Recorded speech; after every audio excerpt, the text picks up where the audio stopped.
So hello peoples, good morning, good afternoon and good evening. तो हमने बच्चों last class में हमने डिस्कस किया था basic terms of accounting and basic terms of accounting के हमने 7 पॉइंट्स डिस्कस कर लिए थे, जिसके अंदर हमने डिस्कस किया था capital, drawing, debtors, creditors, assets, liabilities, and I believe that was another point of receipts. So we have already discussed the 7 points in our last session, and now we are going to start the further points in basic terms of accounting. तो बच्चों अब हम next point start करेंगे। तो point number 8, expenditures.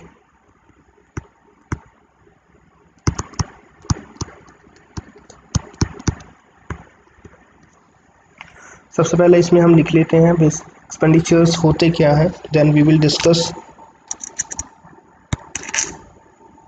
लिखिए बच्चों, amount spent और liability incurred,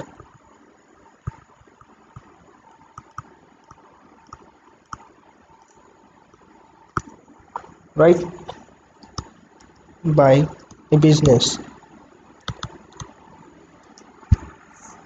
for acquiring assets or liabilities or goods, services and meet the further business expenses.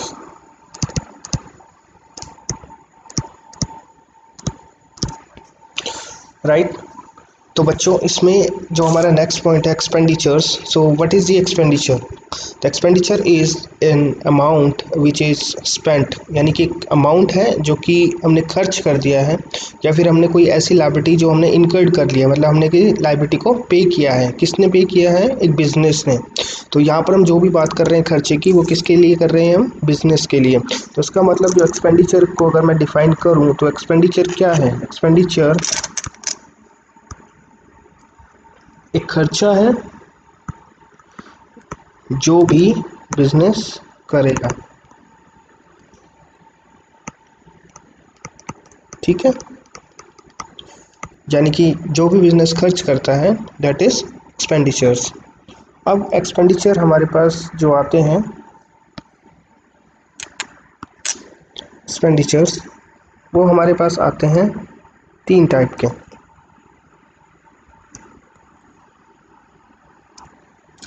पहला एक्सपेंडिचर है हमारे पास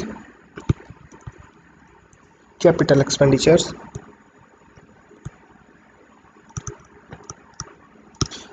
नेक्स्ट इज रेवेन्यू एक्सपेंडिचर।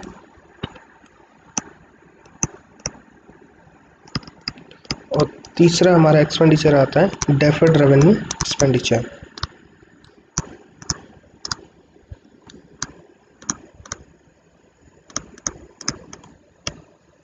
ठीक है, तो हमारे 3 तरह के एक्सपेंडिचर्स होते हैं। Number 1 capital expenditure, number 2 revenue expenditure and third one is deferred revenue expenditure. तो जो डेफर्ड रेवेन्यू एक्सपेंडिचर है, इसको हम नेक्स्ट पॉइंट में या जो आने वाले हमारे पॉइंट्स हैं उसमें हम अलग से इसको पूरा डिस्कस करेंगे कि what is the deferred revenue expenditure. अभी इस पॉइंट्स के अंदर मैं इसको डिस्कस नहीं कर रहा, अभी मैं सिर्फ इसमें 2 पॉइंट डिस्कस करूंगा, कैपिटल एक्सपेंडिचर और रेवेन्यू एक्सपेंडिचर। तो हमारे पास जो कैपिटल एक्सपेंडिचर हैं, कैपिटल एक्सपेंडिचर क्या होते हैं? Capital expenditure are those expenditures which are related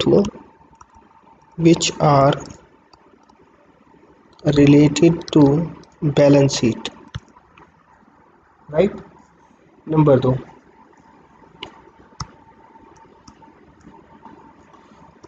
which is for purchasing of assets. Number 3, a huge amount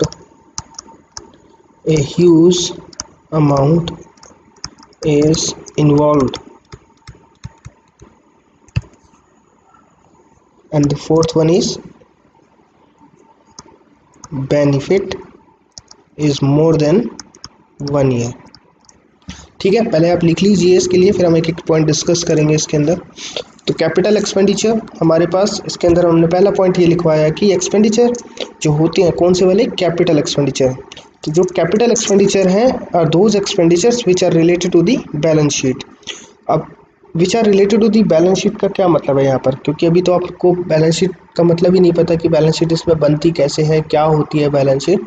तो इसके लिए भी हम क्या करेंगे, आप सिर्फ इसको पॉइंट को याद कर लीजिए। जब हम आगे बैलेंस शीट बनाना सीखेंगे then you will get know कि आपको बैलेंस शीट से रिलेटेड जो आइटम्स होते हैं या जो भी हम लायबिलिटीज़ वगैरह जो इनकर्ड करते हैं उसमें उसको किस तरीके से रिलेट करेंगे यहाँ कैपिटल एक्सपेंडिचर्स के साथ। ठीक है, तो हमारा सेकंड पॉइंट है आता है कि which is for purchasing of the assets. हमने लास्ट क्लास में डिस्कस कर लिया था कि हमारी असेट्स क्या होती हैं बेसिकली। ठीक है, तो इसके अंदर अगर मान लो ऐसा कोई खर्चा जो कि बिजनेस इनकर्ड करता है किसी एसेट्स को एक्वायर करने के लिए, किसी एसेट्स को खरीदने के लिए, तो हमारी एसेट्स जो दिखाई जाती है वो कहाँ दिखाई जाती है, बैलेंस शीट में। दैट मीन्स जो हमारी एसेट्स होती है वो कहाँ दिखाई जाती है, बैलेंस शीट में, एसेट साइड के अंदर। तो ये बैलेंस शीट का आइटम हो गया। ठीक है, तो इसलिए हमारा क्या हो गया, कैपिटल एक्सपेंडिचर। मतलब कि अगर मैं कोई एसेट्स परचेज करता हूँ या मैं कोई एसेट्स को एक्वायर करता हूँ और उसके लिए मैंने कोई अमाउंट एक्सपेंस किया है, तो वो मेरा क्या बन गया, किस नेचर का आइटम बन गया, वो कैपिटल एक्सपेंडिचर। एक चीज़ थर्ड पॉइंट अब आता है हमारे पास, a huge amount is involve. A huge amount is involve का मतलब ये हो गया कि यहाँ पर हम कोई छोटा मोटा खर्चा नहीं कर रहे हैं, हम यहाँ पर एक ह्यूज अमाउंट जो है इन्वेस्ट कर रहे हैं, हम एक ह्यूज अमाउंट को हम एक्सपेंस कर रहे हैं यहाँ पर। ठीक है, इसमें हम कोई छोटा अमाउंट नहीं कर रहे हैं। ठीक है, okay. The fourth point is the benefit is more than 1 year. यानी कि ये ऐसा खर्चा है जिसको करने से जो हम रिसोर्सेज हम एक्वायर करेंगे, उस रिसोर्सेज से हम जो बेनिफिट लेंगे बिजनेस के अंदर, वो बेनिफिट हम 1 साल के बाद तक का लेंगे। ऐसा नहीं है कि जिस साल हमने कोई खर्चा किया तो हमें सिर्फ उसी साल का बेनिफिट मिलेगा। हम क्या करते हैं कि हम करंट फाइनेंशियल ईयर, जिस भी आप फाइनेंशियल ईयर के अंदर हम वो खर्च करेंगे तो उसका बेनिफिट हमें आने वाले टाइम में भी मिलता रहेगा। That is the capital expenditure. ठीक है, इसका एक एग्जांपल मैं बता देता हूँ आपको। जैसे अगर मैं कहता हूँ कि मैंने कोई प्लांट एंड मशीनरी खरीदी, ठीक है। अब प्लांट एंड मशीनरी मैंने, मान लो सपोज करो मैंने 2020 के अंदर मैंने प्लांट एंड मशीनरी खरीदी, और वो कितने की खरीदी, मैंने 10 लाख रुपए की एक मशीनरी खरीद ली, जिस मशीन से मैं क्या करूँगा, प्रोडक्शन करूँगा और उससे मैं प्रोडक्ट मैन्युफैक्चर करके मार्केट में उसको बेचूंगा। दैट मीन्स कि जो मैंने मशीनरी खरीदी है that is asset for me, and मैंने इसके ऊपर जो अमाउंट लगाया वो कोई छोटा मोटा अमाउंट नहीं था, that is a huge amount. The amount is 10 lakh rupees.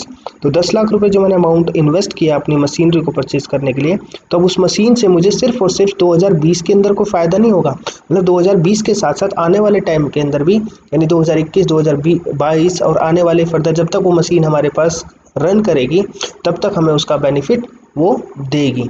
That is उसका बेनिफिट हमें कब तक मिलेगा, मोर देन 1 ईयर। ठीक है, उसके बाद हमारा सेकंड पॉइंट आता है रेवेन्यू एक्सपेंडिचर। तो रेवेन्यू एक्सपेंडिचर के अंदर आता है हमारे पास सबसे पहला point, which are related to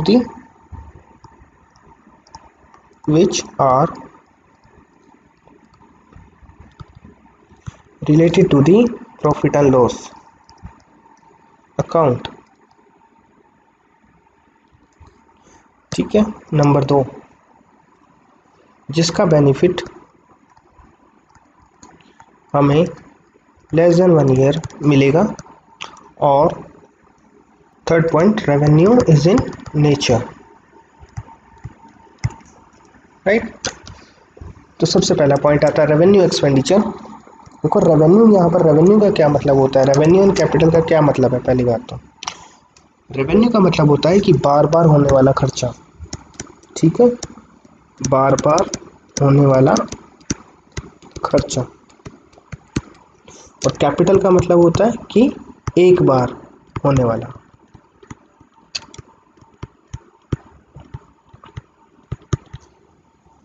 ठीक ठीक है। तो रेवेन्यू नेचर के जो आइटम्स होते हैं वो क्या होते हैं, बार बार होने वाले रेकरिंग नेचर के आइटम्स होते हैं, ठीक है। रेवेन्यू इज इन नेचर, और इसको मैं ये लिख सकता हूँ कि recurring nature, RECURRING, recurring in nature. Recurring का मतलब होता है बार बार होने वाले। तो सबसे पहला हमारा पॉइंट आता है रेवेन्यू एक्सपेंडिचर के अंदर, which are related to the profit and loss account. अब प्रॉफिट एंड लॉस अकाउंट जो हमारा बनता है वो रेवेन्यू नेचर का ही होता है, मतलब कि इसके अंदर हम वो प्रॉफिट या लॉसेस के आइटम्स या ऐसे खर्चे या ऐसी इनकम्स को हम रिकॉर्ड करते हैं जो कि उस पर्टिकुलर ईयर से बिलोंग करती है, जिस पर्टिकुलर ईयर के लिए हम अपने अकाउंट्स को बना रहे हैं, ठीक है। इसका जो बेनिफिट होता है, इस तरीके के जो एक्सपेंडिचर्स होते हैं रेवेन्यू एक्सपेंडिचर्स, उनका हमें बेनिफिट क्या मिलता है या एग्जॉस्ट कब होती है वो खर्चे, ऐसे खर्चे जो कि उस पर्टिकुलर फाइनेंशियल ईयर के अंदर ही उनका बेनिफिट हमें मिलेगा, या उसी पर्टिकुलर हमारे फाइनेंशियल ईयर के अंदर वो एग्जॉस्ट हो जाएंगे। फॉर एग्जांपल, जैसे हमने कोई रेंट पे किया या हमने किसी एम्प्लॉयज़ को सैलरी पे की, दैट मीन्स कि हम जो सैलरी पे करते हैं या हम रेंट पे करते हैं वो इस पर्टिकुलर मंथ के लिए करते हैं, एक पर्टिकुलर फाइनेंशियल ईयर के अंदर, ठीक है। तो मतलब कि जो उस एम्प्लॉयज़ को बेनिफिट मिला या इस कंपनी ने जो खर्चा किया वो उस पर्टिकुलर फाइनेंशियल ईयर में किसी पर्टिकुलर मंथ के लिए किया, ठीक है। उसका हमें कोई भी खर्चा जो है फर्दर नहीं होगा। Third point, revenue is in nature और रैकरिंग इन नेचर। जैसा कि मैंने अभी पहले बता चुका हूँ कि रैकरिंग का मतलब क्या होता है, बार बार होने वाले खर्चे। अभी मैंने जो एग्जांपल लिया, जैसे मैंने रेंट पे किया या मैंने सैलरी पे की, दैट इज़ रैकरिंग नेचर, मतलब कि मुझे हर महीने रेंट देना है, मुझे हर महीने सैलरी पे करनी है, मुझे हर महीने या डे बाई डे पर, जैसे मुझे प्रिंटिंग एंड स्टेशनरी है, ठीक है, मेरे को खर्चा करना है। प्रिंटिंग एंड स्टेशनरी क्या है, मैंने आज मेरे पास मान ली सपोज कीजिए मैंने कुछ पेन कॉपीज़ वगैरह या डायरीज़ वगैरह खरीद ली, मैंने खर्चा कर लिया। उसके बाद में मैंने क्या हुआ कि एक महीने के बाद फिर से मेरे पास स्टेशनरी ख़त्म हो गई, मैंने फिर से परचेज कर ली, दैट इज़ रैकरिंग नेचर, बार बार हो रही हैं वो खर्चे। अब कैपिटल और रैकरिंग में क्या क्या फ़र्क है, देखो, जैसे मैंने मशीनरी परचेज़ की थी 10 लाख रुपए की, तो मशीनरी मैं हर रोज़ तो परचेज़ करने वाला हूँ नहीं, वो मेरी एक तरह से एक बार मैंने क्या किया, उसको एक्सपेंस ऑफ कर दिया एक बार में, है ना। लेकिन जो रेवेन्यू नेचर के आइटम्स होते हैं वो हमारे बार बार होने वाले खर्चे हैं, तो इससे आप पता लगा सकते हो। और ये जो होता है इसमें फोर्थ पॉइंट और लिख लीजिए आप, small amount is involve, small amount is involve, right, okay जी। तो मैं एक बार फिर से थोड़ा सा समरी में बता देता हूँ। जो हमारा 8th पॉइंट है एक्सपेंडिचर मैं यहाँ पर बात करता हूँ मैं बिज़नेस के लिए, मैं पर्सनल एक्सपेंडिचर की बात नहीं कर रहा या बिज़नेस के एक्सपेंडिचर की बात करता हूँ। तो एक्सपेंडिचर क्या है, बेसिकली एक्सपेंडिचर वो एक्सपेंसेस हैं जो एक बिज़नेस खर्च करता है, दैट इज़ अमाउंट स्पेंट और liability incurred for acquiring the assets goods services and meet the further business expenses. मतलब कि एक बिजनेस किसी एसेट्स को एक्वायर करने के लिए, किसी लायबिलिटी को पे करने के लिए, या किसी गुड्स को परचेज करने के लिए, या किसी सर्विसेज को प्रोवाइड करने के लिए पे करता है, या उसके लिए कोई भी फर्दर एक्सपेंस करता है, तो उसको हम क्या बोलते हैं, एक्सपेंडिचर। अब जो हमारे पास एक्सपेंडिचर है वो 3 तरह के हैं, number 1 capital expenditure, number 2 revenue expenditure, और नंबर 3 डेफर्ड रेवेन्यू एक्सपेंडिचर। जो डेफर्ड रेवेन्यू एक्सपेंडिचर है हम इसको आने वाले पॉइंट्स में हम पूरा डिस्कस करेंगे कि क्या होते हैं। अभी हम बात करते हैं सिर्फ और सिर्फ capital expenditure and revenue expenditure. Capital expenditure क्या होते हैं, कैपिटल एक्सपेंडिचर एक बार में होने वाले खर्चे हैं जो बिजनेस एक बार में करता है, ये वो बार बार खर्चा नहीं करता है। Which is related to the balance sheet, यानी बैलेंस शीट के आइटम से रिलेटेड जो भी खर्चे होते हैं वो सारे के सारे हमारे कैपिटल नेचर के होते हैं। And which is for purchasing of assets, this is the example of balance sheet item, जो कि हम असेट्स परचेज करते हैं, असेट हमारा बैलेंस शीट का आइटम है, that means it A capital in nature. A huge amount is involve, एक इसमें बड़ा अमाउंट इन्वॉल्व होता है। जैसे मैंने एक एग्जांपल दिया है कि आपका प्लांट एंड मशीनरी अगर एक बिजनेस परचेज करता है और उसकी कीमत है मान लीजिए 10 लाख रुपए, 10 लाख रुपए is not a small amount, it is a big huge amount, ठीक है। एंड इसका जो बेनिफिट हमें मिलेगा, मशीनरी को परचेज जो हमने किया उसका बेनिफिट हमें कब तक मिलेगा, उस पर्टिकुलर फाइनेंशियल ईयर के लिए नहीं मिलेगा, आने वाले फाइनेंशियल ईयर के लिए भी हमें उसका बेनिफिट मिलता रहेगा। इसका मतलब जो कैपिटल एक्सपेंडिचर्स होते हैं उनका बेनिफिट हमें 1 साल से ज़्यादा भी मिलता रहेगा। ठीक है, इसके रिवर्स यानी रेवेन्यू एक्सपेंडिचर क्या होते हैं? These types of expenditure is in recurring nature items. Recurring का मतलब क्या होता है? बार बार होने वाले खर्चे। फॉर एग्जांपल जैसे कि मुझे सैलरी पे करनी है, मुझे रेंट पे करना है, मुझे प्रिंटिंग एंड स्टेशनरी के लिए खर्चे करने हैं, मुझे ऑफिस एक्सपेंसेस के लिए खर्चे करने हैं। ठीक है, दीज आर दी, मतलब ये बार बार होने वाले खर्चे हैं जो हर साल, जो उस साल के अंदर बार बार होते रहेंगे। और इसमें क्या होता है? एक स्मॉल अमाउंट इन्वॉल्व होता है, मतलब इसके अंदर कोई बड़ा अमाउंट इन्वॉल्व नहीं होता कि मैंने 20 लाख का कोई इन्वेस्टमेंट किया या मैंने कोई एसेट परचेज कर ली। ठीक है, इस तरीके से इसमें स्मॉल अमाउंट्स इन्वॉल्व होते हैं। इसका जो बेनिफिट होता है, वो बेनिफिट क्या होता है? इन एक्सपेंडिचर्स का जो बेनिफिट होगा या वो एग्जॉस्ट होंगे। एग्जॉस्ट का मतलब क्या होता है कि वो उसी पर्टिकुलर फाइनेंशियल ईयर में वो एक्सपेंस ऑफ कर दिए जाएंगे। तो वो क्या होते हैं? उसी साल के लिए होते हैं, एक साल के लिए पर्टिकुलर, यानी लेस देन 1 ईयर के लिए। ठीक, चलिए, तो हमारा नेक्स्ट पॉइंट आएगा 9th, इनकम और प्रॉफिट।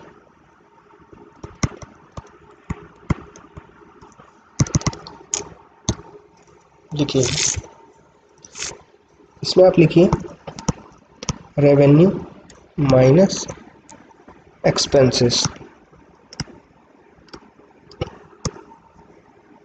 ठीक है जी, जो हमारा इनकम या जो प्रॉफिट हमारा निकल कर आता है वो किस तरीके से निकल कर आता है कि जितने भी हमारे रेवेन्यू हैं उनमें से अगर मैं एक्सपेंसेस माइनस कर दूं, यानी मेरी जो कमाई है, अगर मैंने उस कमाई के अंदर से मैंने अपने सारे खर्चे निकाल दिए तो मेरे हाथ में जो बचेगा दैट इज़, वो मेरे लिए क्या बचेगा? मेरा प्रॉफिट या मेरी इनकम। सिंपल सा एक लॉजिक है। तो इसका फॉर्मूला क्या हो गया हमारे पास में? Revenue minus expenses. ठीक है, तो अब बात यहाँ पर ये आती है कि जो हमारे रेवेन्यू होंगे वो किस नेचर के रेवेन्यू होंगे, या जो हमारे एक्सपेंसेस होंगे वो किस नेचर के एक्सपेंसेस होंगे। तो हम इसमें ये बता रहे हैं कि रेवेन्यू जो होगा आपका वो भी रेवेन्यू रिसीट्स होगा। रेवेन्यू रिसीट्स मतलब जो रेवेन्यू नेचर के आइटम्स होंगे। ठीक है जी, और एक्सपेंसेस भी हमारे कौन से होंगे? जो रेवेन्यू नेचर के आइटम्स होंगे।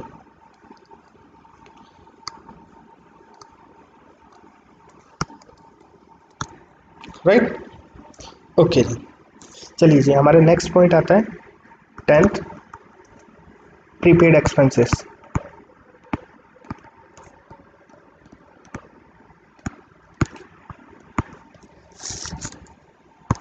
ठीक है जी, पहले इसमें लिखिए आप those expenses which are paid in current financial year for the next financial year.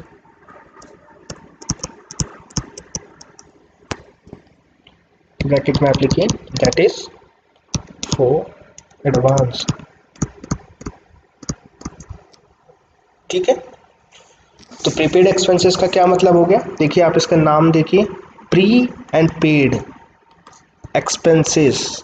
इसका मतलब ये हुआ कि ऐसे एक्सपेंसेस, प्री मीन्स पहले, पेड मीन्स पेड हो चुके हैं, पेमेंट कर दी गई है, यानी ऐसे एक्सपेंसेस जिनको पहले ही पेड कर दिया गया है, यानी कि वो एक्सपेंसेस अभी हमने किए भी नहीं है बट उनकी पेमेंट हमने पहले ही कर दी है।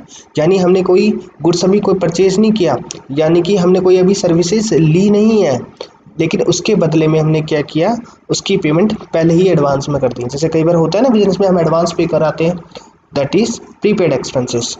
अब इसमें एक एग्जांपल आता है, जैसे आप एग्जांपल ले सकते हैं, हम जैसे इंश्योरेंस वगैरह जब हम कराते हैं किसी बाइक का या अपनी गाड़ी का, ठीक है, जो इंश्योरेंस हम पे करते हैं वो इंश्योरेंस क्या होता है? वो प्रीपेड इंश्योरेंस होता है बेसिकली। यानी कि ऐसी सर्विसेज, यानी इंश्योरेंस की ऐसी सर्विसेज जो हमने आने वाले एक साल के लिए ली है, लेकिन जिसकी पूरी पेमेंट हम आज उसकी कर चुके हैं। ऐसा ही होता है ना कि जो हम इंश्योरेंस कराते हैं वो एक साल के लिए कराते हैं, या फिर हम 2 साल के लिए कराते हैं, या हम 3 साल के लिए, 5 साल के लिए हम इंश्योरेंस कराते हैं अपनी बाइक का या गाड़ी का। अब उसके अंदर जो इंश्योरेंस होता है, इंश्योरेंस जो हम कराते हैं फर्दर आने वाले टाइम के लिए, लेकिन उसकी पेमेंट हम पूरी की पूरी पेमेंट हम कब कर चुके होते हैं? यानी कि करंट डे पर। ठीक है, जैसे अगर मैं ये कहता हूँ कि मैंने आज अपने बाइक का इंश्योरेंस कराना है, तो मैंने आज उसकी क्या कराई? आज सपोज कीजिए आज है 17 मई 2020, ठीक है, मैं कहता हूँ कि मेरे को आज जो है इंश्योरेंस कराना है अपने बाइक का। तो जब मैं 1 साल का इंश्योरेंस कराऊंगा तो मैं सपोज कीजिए 18 मई से उसकी डेट आएगी, 18 मई से नेक्स्ट 17 मई 2021। ठीक है, ये मेरे 1 साल का इंश्योरेंस होगा। अब इसके अंदर जो मैंने सर्विसेज ली इंश्योरेंस की, जो मेरा जो इंश्योरेंस कवर हुआ वो इस 1 साल के लिए कवर हुआ, लेकिन मैं इस पूरी की पेमेंट कब कर रहा हूँ, मैं इस पर्टिकुलर डेट के ऊपर, यानी मैं आज 18 तारीख को यानी 17 तारीख को उसकी पेमेंट कर रहा हूँ मैं। ठीक है, मैंने ये पेमेंट उसकी कर दी है। क्या मैंने जो सर्विसेज ली इंश्योरेंस की, क्या मैंने वो 17 तारीख तक की ही ली है? नहीं ना, वो मैंने अगले आने वाले 11 या 12 महीने के लिए मैंने वो सर्विसेज ली है, जिसकी पेमेंट मैं आज की डेट में कर रहा हूँ। तो ये जो मैंने पेमेंट की है इंश्योरेंस की, वो हमारे लिए क्या हो गई, प्रीपेड, यानी उसकी पेमेंट हमने पहले ही कर दी। ओके, इसको हम ऐसे समझते हैं, ये मेरी एक टाइमलाइन है।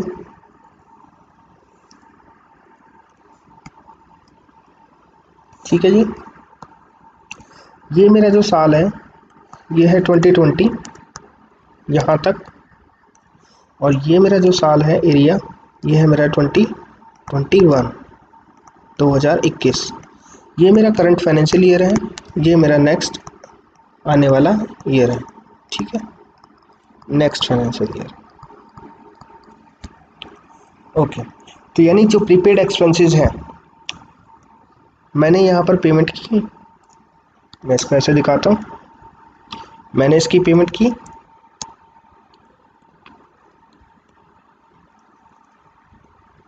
ठीक है जी, यहाँ पर जो मैंने पेमेंट की, ये पेमेंट मैंने कर दी 2020 के अंदर, लेकिन वो कौन से पर्टिकुलर ईयर के लिए की, वो मैंने ईयर के लिए, कौन से ईयर के लिए की, इस 2021 के लिए। ठीक है, जो पेमेंट की, पेमेंट फॉर 2021। तो ये जो मेरे पास जो खर्चा बन गया, ये मेरे पास खर्चा कौन सा बन गया, प्री पेमेंट या प्रीपेड एक्सपेंसेस।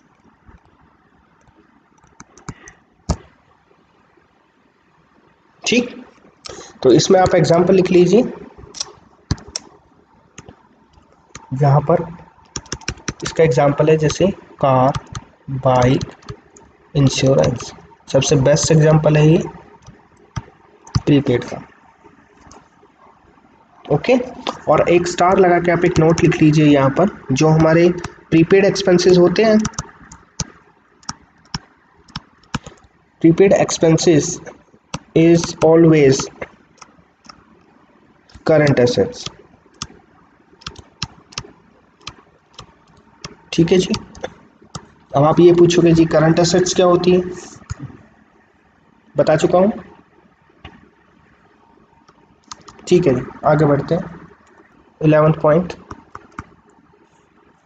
Outstanding expenses.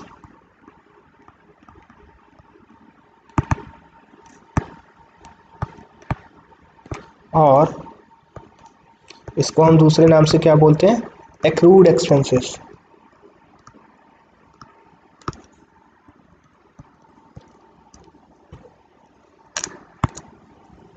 ठीक है, आउटस्टैंडिंग या फिर accrued expenses.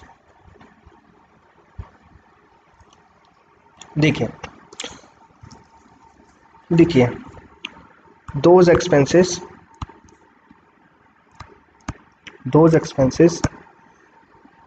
which are accrued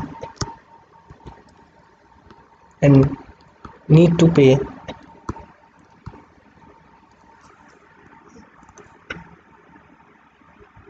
at a particular date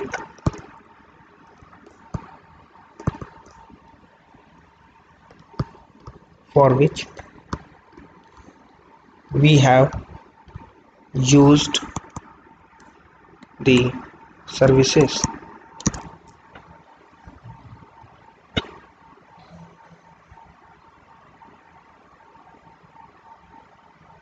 ठीक है, तो आउटस्टैंडिंग एक्सपेंसेस और एक्रूड एक्सपेंसेस क्या हो गए हमारे पास, those expenses which are accrued, accrued का मतलब हो गया कि हमें पे करना है, आउटस्टैंडिंग है, आउटस्टैंडिंग, ठीक है, हमें यहाँ पर पे करना है, इसको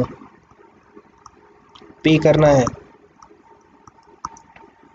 and need to pay at a particular date for which we have used this services, मतलब कि ऐसे एक्सपेंसेस जिसके लिए हमने सर्विसेज तो ले ली है बट उसकी पेमेंट अभी तक हमने नहीं की। जैसा प्री पेमेंट में क्या होता था कि हमने सर्विसेज अभी यूज़ ही नहीं करी लेकिन उसकी पेमेंट हमने एडवांस में उसको कर दी, बट इसका उल्टा आउटस्टैंडिंग में होता है कि जिसकी सर्विसेज तो हमने ले ली है, मतलब कि हमने गुड्स ले लिए हैं या परचेज कर लिया है बट उसकी हमने पेमेंट नहीं की है, या हमने कोई सर्विसेज यूज़ कर ली है और उसकी पेमेंट हमने नहीं की है। ठीक है, देखिए इसके अंदर क्या होता है कि एक एग्जांपल देता हूँ, जैसे हमारे पास मोबाइल बिल होता है, ठीक है, मोबाइल बिल आता है हमारे पास में, ठीक है, मैं कहता हूँ कि मेरे पास, मैं बुक्स ऑफ अकाउंट अपने बनाता हूँ,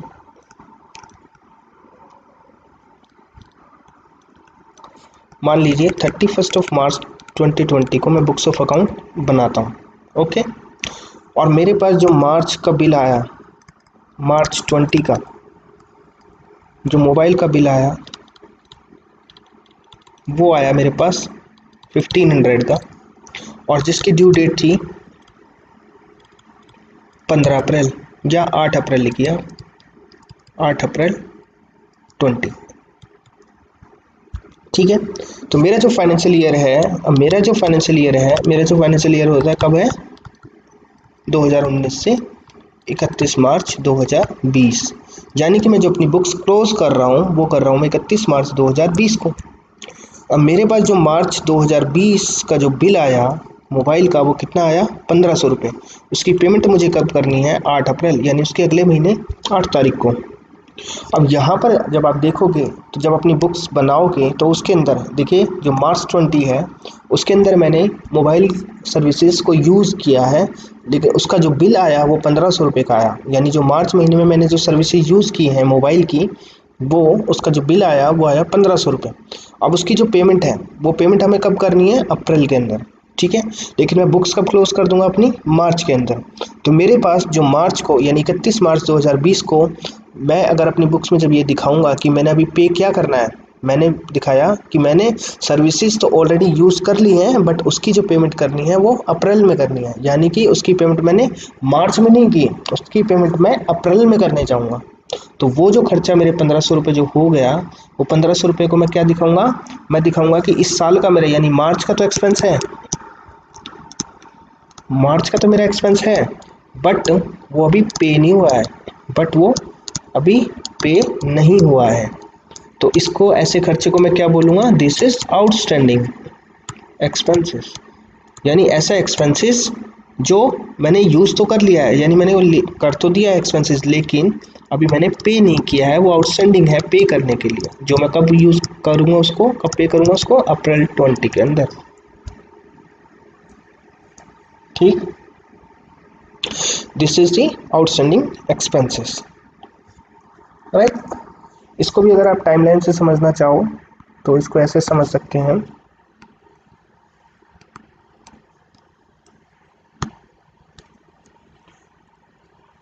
ये मैं आपको दिखा रहा हूँ मार्च 20, ये मेरे पास आ गया अप्रैल 20, ठीक है, यानी कि मैंने जो मेरा मोबाइल का जो बिल था, ये मोबाइल बिल 1500 का ये है, मार्च का बिल है मेरे पास, ठीक है, मैंने अभी तक इसको क्या नहीं किया, इसको पे नहीं किया,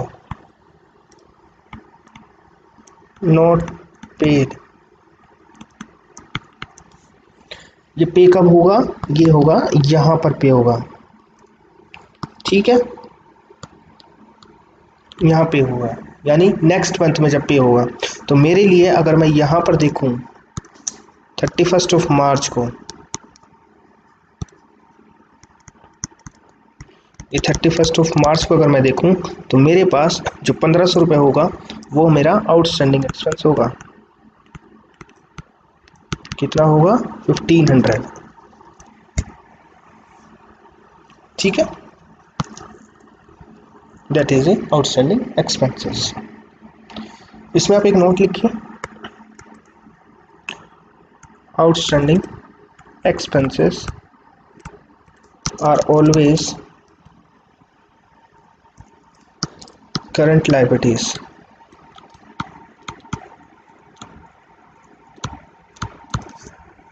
ठीक है, current liabilities.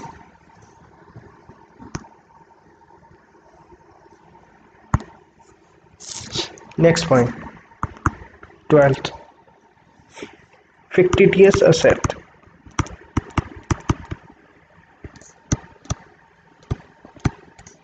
or deferred revenue expenditure।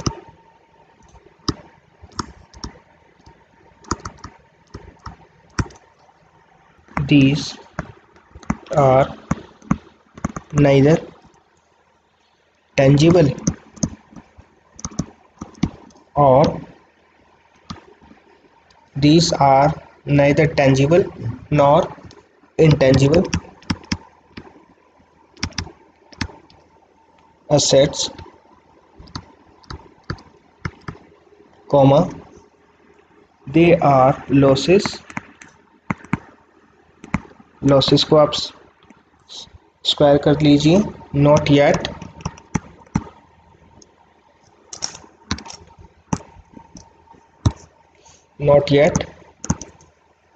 Return of. चलिए जी समझते हैं इसको। Fictitious assets. अब फिक्टिटियस आपके लिए एक नया वर्ड यहाँ पर आ गया, एक नई टर्म आ गई है, fictitious. What is a fictitious? Fictitious का मतलब ये होता है, दिस इज नोशनल। नोशनल मतलब जो रियल नहीं है, नॉट रियल। ठीक है, नॉट रियल। और हमारे पास एक टर्म्स आ रही है डेफर्ड रेवेन्यू एक्सपेंडिचर। ठीक है, रेवेन्यू एक्सपेंडिचर अभी लास्ट मैंने बता दिया था आपको। डेफर्ड का मतलब क्या हुआ? यानी कि ऐसे रेवेन्यू एक्सपेंडिचर जिनको डेफर्ड किया जा रहा है। डेफर्ड का मतलब यहाँ पर क्या हो गया? जिनको हम फर्दर ईयर्स के लिए लेकर जा रहे हैं, फर्दर ईयर्स में राइट ऑफ करेंगे।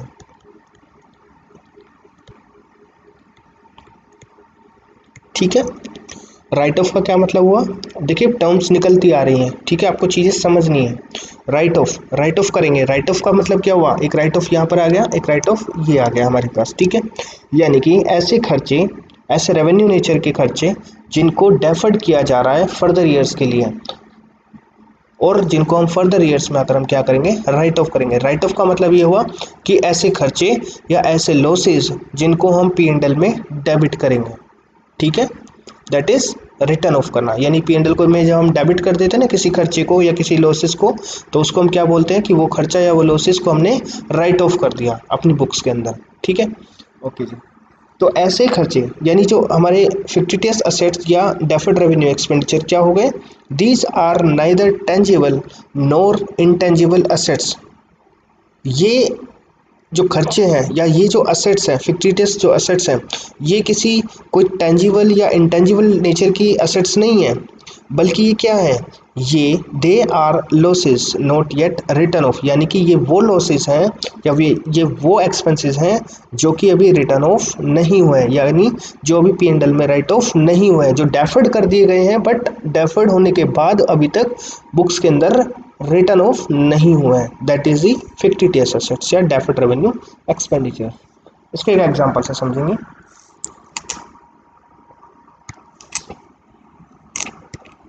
सपोज एक बिजनेस स्टार्ट हो रहा है नया, ABC बिजनेस, एक न्यू बिजनेस है, न्यू बिजनेस स्टार्टअप।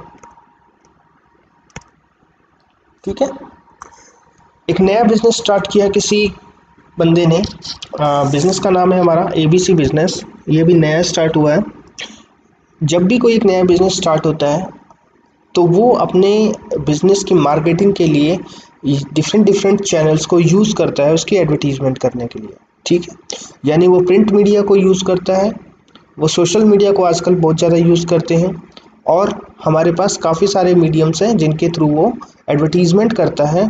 जैसे हमारे टेलीविज़न के अंदर एडवर्टीज़मेंट्स आती हैं, हमारे न्यूज़पेपर के अंदर उनकी एडवर्टीज़मेंट्स आती हैं, ठीक है। और भी डिफरेंट डिफरेंट है, सोशल मीडिया के ऊपर आजकल जो है उनकी एडवर्टीज़मेंट आने लग गई हैं, ठीक। तो इस तरीके से वो क्या करते हैं, अपने बिजनेस को आगे मतलब उनको फेमस करने के लिए, अपने बिजनेस को पब्लिक की मतलब आइज़ में कैचअप कराने के लिए क्या करते हैं, डिफरेंट डिफरेंट तरीक़ों से एडवर्टीज़मेंट करते हैं। तो एडवर्टीज़मेंट का जो खर्चा है बहुत ही ह्यूज अमाउंट में होता है। यानी कि जब एक नया स्टार्टअप होता है, अभी मैंने सपोज़ कीजिए कि मैं एक नया बिज़नेस स्टार्ट कर रहा हूँ और नया बिज़नेस स्टार्ट किया तो मेरा बिज़नेस तो अभी इतना चलेगा नहीं, तो मेरे पास जब चलेगा ही नहीं तो मेरे पास इनकम भी नहीं आएगी, है ना। और मेरे पास स्टार्टिंग में बहुत सारे खर्चे होते हैं, जिससे सबसे मोटा जो खर्चा होता है वो हमारा एडवर्टीज़मेंट का खर्चा होता है। तो अगर मान लो मैं एक एडवर्टीज़मेंट का कोई खर्चा हुआ, चलिए एक एडवर्टीज़मेंट का खर्चा लेते हैं यहाँ पर, उसने कोई एडवर्टीज़मेंट की, एडवर्टीज़मेंट एक्सपेंसेस सपोज़ 10 करोड़ उसने खर्च कर दिए अपने एडवर्टीज़मेंट कराने के अंदर एक बिज़नेस ने, ठीक है। अब मुझे ये बताइए कि जब वो एडवर्टीज़मेंट एक्सपेंस हुआ तो क्या अगर उसने, मान लीजिए अगर उसने वो प्रॉफिट एंड लॉस अकाउंट जब वो बनाएगा, अपना प्रॉफिट एंड लॉस अकाउंट के डेबिट साइड में उसने 10 करोड़ रुपए लिख दिए, तो इससे क्या हुआ, 10 करोड़ का वो लॉसेस दिखाएगा उस साल, है ना। अगर उसने पूरा का पूरा 2020 में ये दिखाया कि मैंने 10 करोड़ रुपए एडवर्टीज़मेंट के ऊपर लगा दिए, तो 10 करोड़ और भी खर्चे होते हैं उनको मिलाकर वो टोटल लॉस दिखाएगा, वो कभी प्रॉफिट दिखा ही नहीं सकता क्योंकि उसके पास में प्रॉफिट होगा ही नहीं, नया नया बिजनेस है।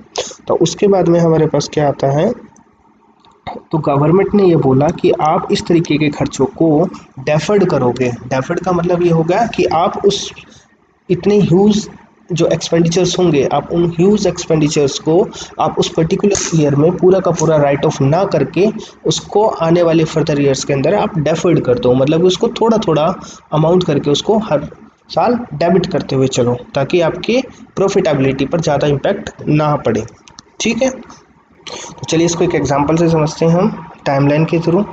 ये जैसे मेरी टाइमलाइन है, मेरे पास 2020, 2021, 2022,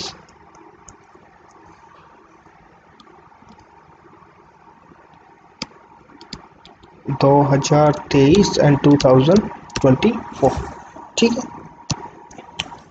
चलिए मैं कहता हूँ कि मैंने जो एडवर्टीज़मेंट के जो खर्चे किए मैंने 2020 में किए, ये मेरे खर्चे हो गए एडवर्टीज़मेंट के,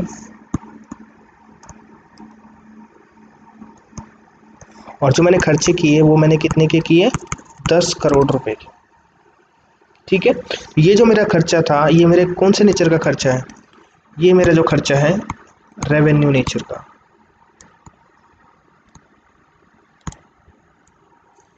ठीक है जी, रेवेन्यू नेचर का। तो अब देखिए मैं क्या कर सकता हूँ, यहाँ पर जो मैंने 10 करोड़ हैं, इस 10 करोड़ को मैं आने वाले फर्दर ईयर्स में अंदर उसको क्या करूँगा, डेफर्ड कर दूंगा, डेफर्ड, ठीक है। तो मैंने सपोज मैं इसको 5 सालों के अंदर डेफर्ड करना चाहता हूँ, मैंने क्या किया, 2 करोड़, ठीक है, 2020 में डेबिट कर दिए यानी राइट ऑफ कर दिए, फिर 2 करोड़ मैंने 2021 में, इसी तरीके से मैंने 2 करोड़ यहाँ, फिर मैंने क्या किया 2 करोड़ यहाँ, और फिर मैंने क्या किया 2 करोड़ मैंने यहाँ राइट ऑफ करता हुआ चला गया, ठीक है। इस तरीके से मैं इनको राइट ऑफ करता हुआ चलूँगा हर साल। 2020 में 2 करोड़ करूँगा, 2021 में 2 करोड़, 22 में 2 करोड़, 23 में 2 करोड़, 24 में 2-2 करोड़ रुपए, ठीक है, राइट ऑफ करता चलूँगा। लेकिन अगर मैं ये कहता हूँ कि अभी आप जो पोजीशन में खड़े हो वो आप खड़े हो अभी 2020 के अंदर, यहाँ आप खड़े हो, ठीक है। तो जब आप बुक्स बनाओगे 2020 के लिए तो उसके अंदर आप जो एडवर्टीज़मेंट का खर्चा दिखाओगे वो आप कितना दिखाओगे, एडवर्टीज़मेंट का आप खर्चा दिखाओगे 2 करोड़, लेकिन एक्चुअल में कितना खर्चा हुआ आपका 10 करोड़। तो जो बाकी का 8 करोड़ रुपए होगा वो हम आने वाले टाइम में, आने वाले सालों में दिखाएंगे, उसको डेफिड करते हुए चलेंगे। तो ठीक है, मेरे लिए ये जो अमाउंट हो गया, ये जो 2 करोड़ मैंने 2020 में दिखाया, इसको मैं बोलूँगा रिटर्न ऑफ अमाउंट, राइट। और जो मेरे आने वाले टाइम के लिए जो मेरा ये बच गया 8 करोड़, ये मेरे लिए क्या हो गया, डेफर्ड रेवेन्यू एक्सपेंडिचर।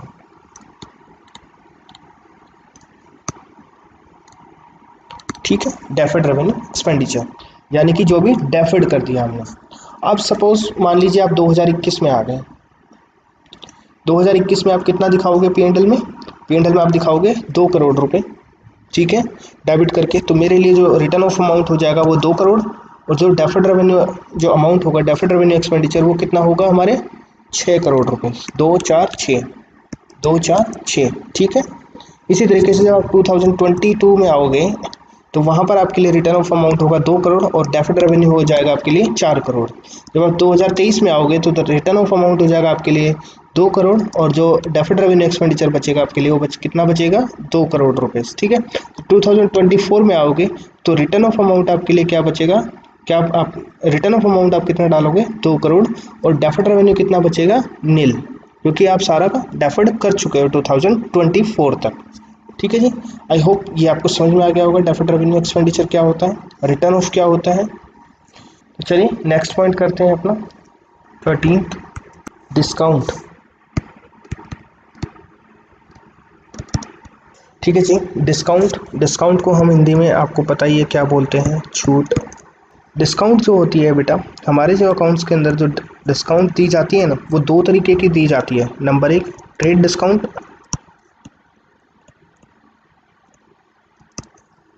और नंबर 2 कैश डिस्काउंट।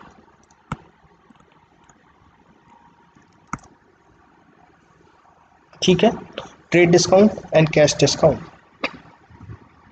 तो सबसे पहले एक एक करके हम डिस्कस कर लेते हैं। तो सबसे पहले मैं जो डिस्कस कर रहा हूँ वो कर रहा हूँ मैं पहले ट्रेड डिस्काउंट।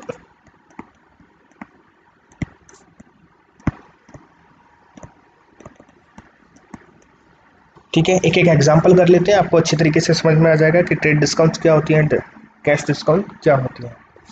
मैं ट्रेड डिस्काउंट कर रहा हूँ सबसे पहले, तो एक एग्जांपल लेता हूँ।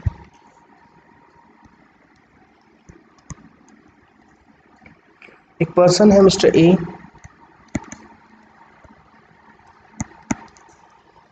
राइट, ये एक शॉप पर गए, एक गारमेंट्स की शॉप है, इनको ना कुछ टी शर्ट्स वगैरह खरीदनी थी।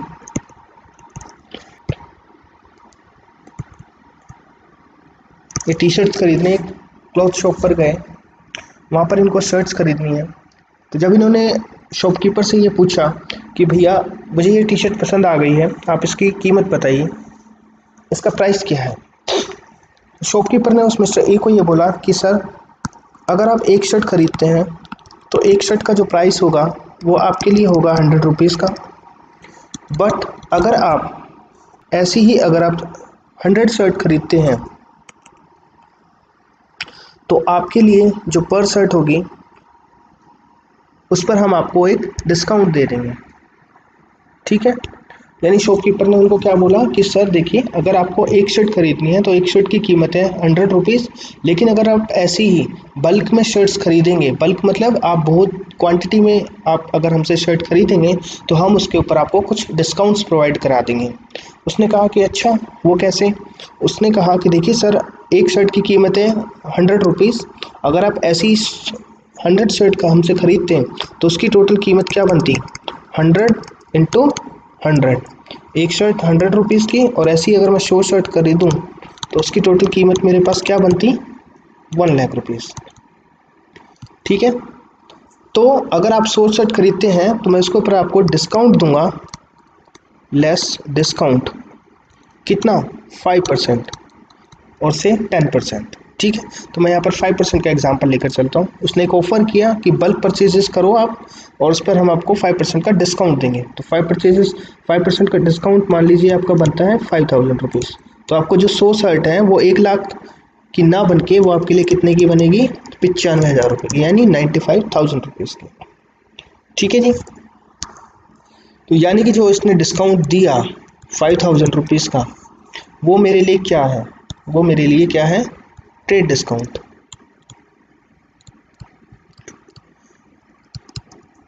यानी ट्रेड डिस्काउंट क्या हो गया, ट्रेड डिस्काउंट वो हो गया ऐसा डिस्काउंट जो बल्क परचेजेस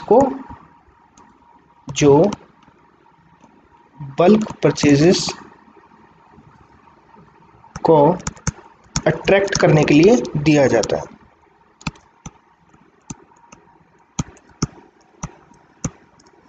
अट्रैक्ट करने के लिए दिया जाता है।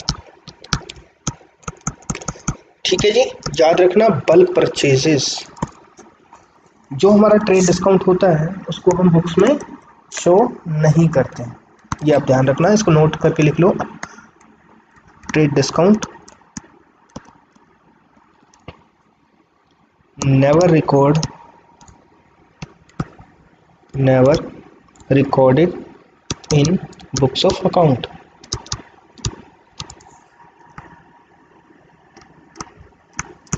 ठीक है जी, ये ध्यान रखना, जो भी हमारा ट्रेड डिस्काउंट होता है उसको कभी भी हम बुक्स में नहीं दिखाते, हम नेट अमाउंट से उसको दिखाएंगे 95,000।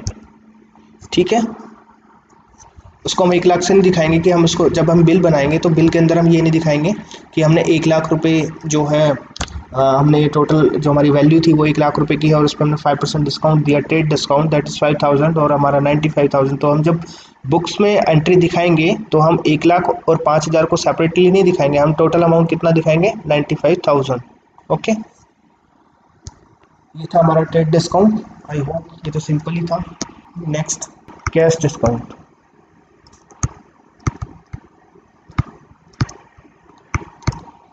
सेम एग्जांपल लेते हैं हम इसमें, सेम तो नहीं मतलब थोड़ा सा डिफरेंट कर देते हैं एग्जांपल को। चलिए,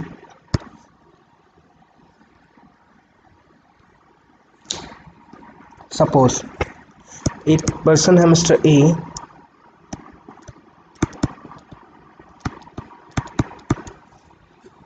राइट,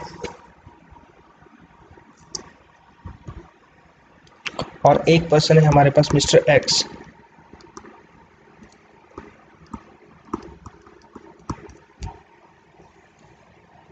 ठीक है, तो मिस्टर एक्स ने मिस्टर ए से कितने रुपए लेने हैं? मैं कहता हूं कि 1 लाख रुपए लेने हैं।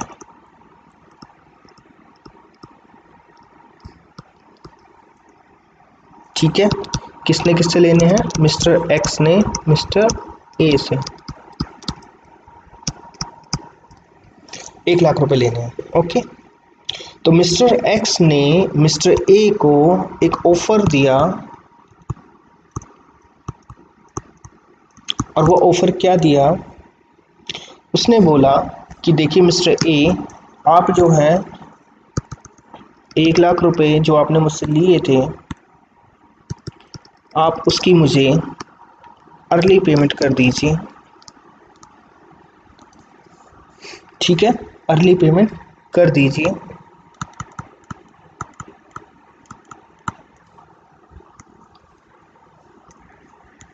अर्ली पेमेंट मतलब जल्दी, ड्यू डेट से पहले। ठीक है, ड्यू डेट से पहले। तो मैं आपको डिस्काउंट दे दूंगा,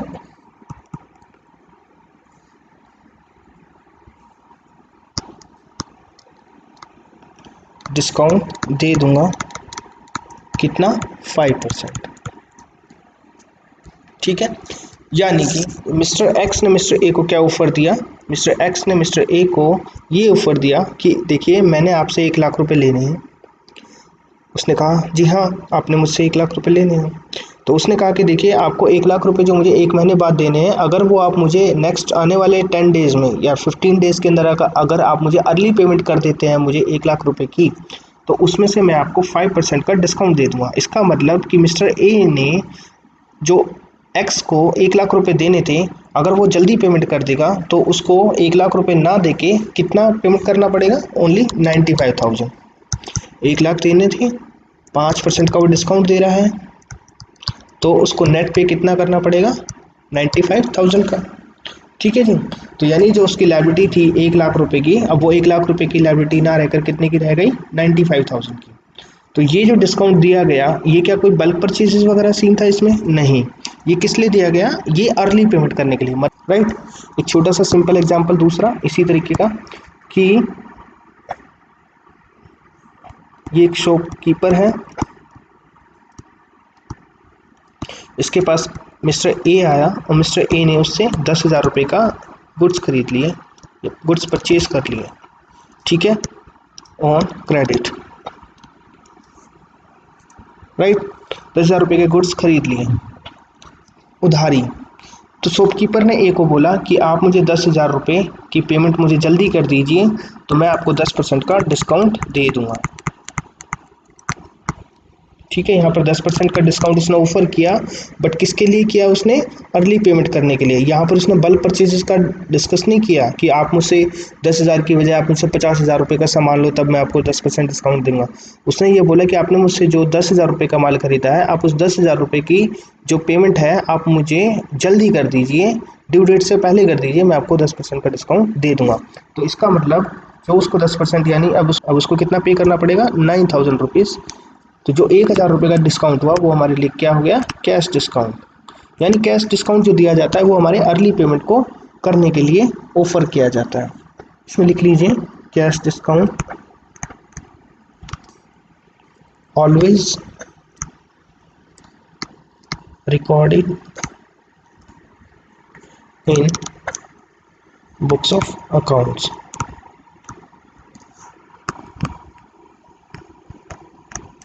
ठीक है जी। तो इसके अंदर हमने दो तरह के डिस्काउंट हमने अभी पढ़े। नंबर एक, trade discount and cash discounts. तो इसके लिए समरी फॉर्म में आप लिख लीजिए जो ये दिया जाता है, it is given for bulk purchases and it is given to make early payments।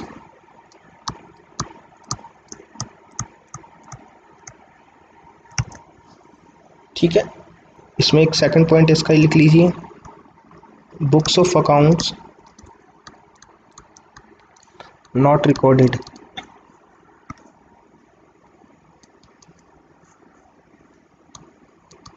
Not recorded. और इसमें लिख लीजिए आप सेकंड पॉइंट यहाँ,